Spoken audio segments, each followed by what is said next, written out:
തലശ്ശേരി സ്വദേശികളായ കെ.എം. ഇസ്മായിൽ, ഷഹനാസ് ദമ്പതികളുടെ മകനും ജിദ്ദ ഇന്റർനാഷണൽ ഇന്ത്യൻ സ്കൂൾ 12ാം ക്ലാസ് വിദ്യാർത്ഥിയുമായ കെ.എം. ഫവാസ് സ്കൂൾ ഫുട്ബോൾ ടീമിലെ മികച്ച കളിക്കാരൻ കൂടിയായിരുന്നു.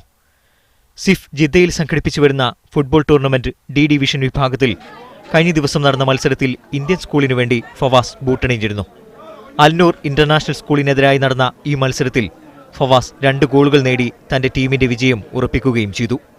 കളി കഴിഞ്ഞതിനുശേഷം വീട്ടിലേക്കുള്ള വഴിമധ്യേ കിങ് ഫഹദ് റോഡ് മുറിച്ചു കടക്കുന്നതിനിടയിൽ സ്വദേശികളുടെ വാഹനം ഫവാസിനെ ഇടിച്ചു തെറിപ്പിക്കുകയായിരുന്നു.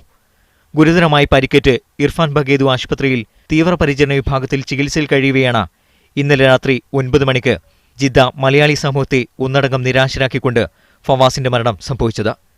നടപടിക്രമങ്ങൾ പൂർത്തിയാക്കി മൃതദേഹം സഹപാഠികളുടെയും മറ്റ് വൻ ജനാവലിയുടെയും സാന്നിധ്യത്തിൽ ജിദ്ദ റുവൈസ് ഖബറിസ്ഥാനിൽ മറവു ചെയ്തു.